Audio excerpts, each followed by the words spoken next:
Assalamualaikum warahmatullahi wabarakatuh. Perkenalkan, nama saya Fitriani dari kelas 4E Perbankan Syariah. Baiklah, saya di sini akan menjelaskan hadis tentang riba dan jual beli. Yang pertama, hadis tentang riba.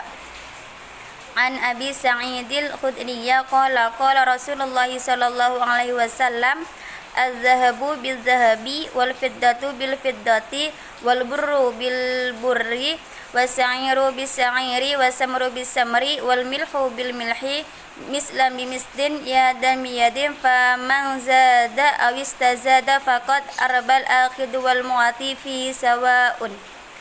Diriwayatkan oleh Abu Sa'id Al-Khudri bahwa Rasulullah sallallahu alaihi wasallam bersabda, emas hendaklah dibayar dengan emas, perak dengan perak, gandum dengan gandum, tepung dengan tepung, kurma dengan kurma, garam dengan garam. Bayaran harus dari tangan ke tangan atau cash.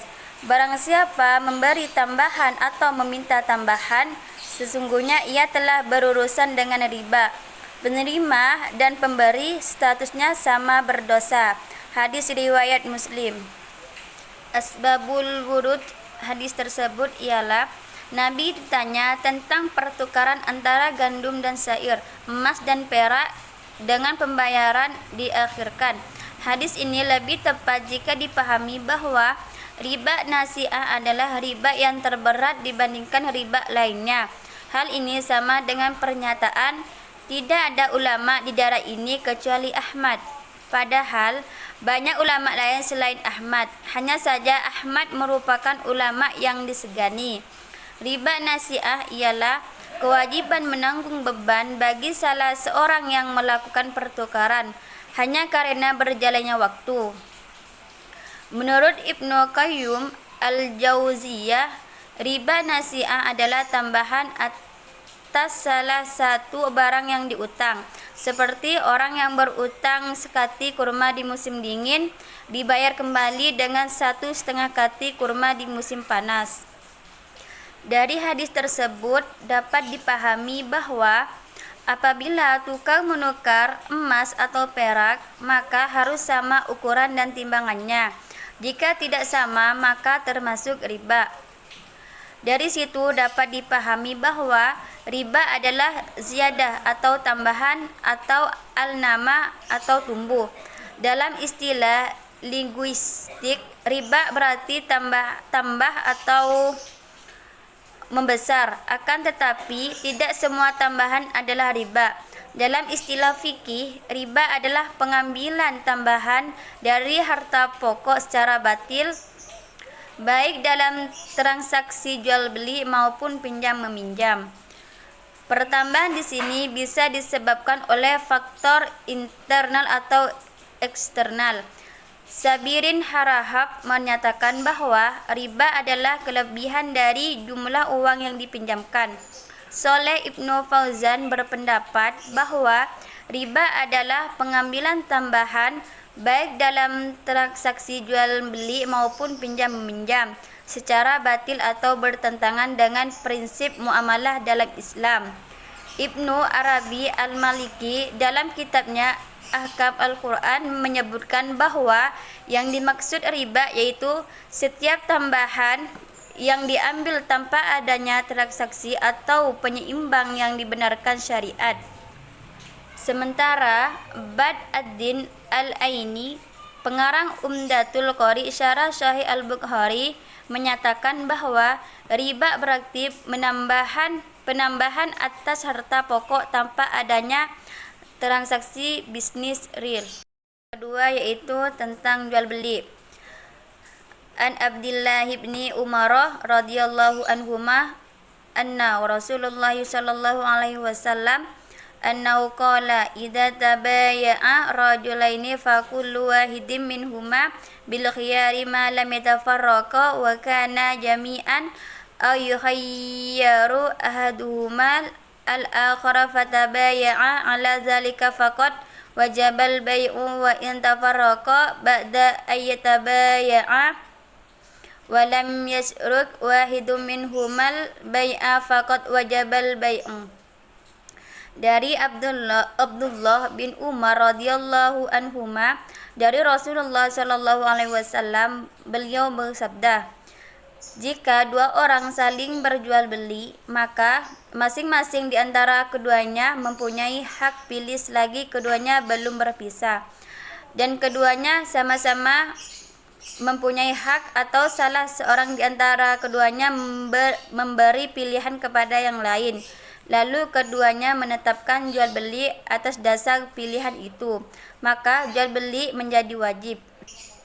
An Hakim ibni Hizamin radhiyallahu anhu qala Rasulullah sallallahu alaihi wasallam, al bayyani bil khiyari ma lam yatafarraqa aw qala tati yatafarraqa, fa in sadaqa wa bayyana burika lahuma fi bai'ihima, wa in katama wa kazaba muhiqqat barakatu bai'ihima. Ada hadis yang semakna dari hadis Hakim bin Hizam. Dia berkata, Rasulullah Shallallahu Alaihi Wasallam bersabda, dua orang yang berjual beli mempunyai hak pilih selagi belum berpisah.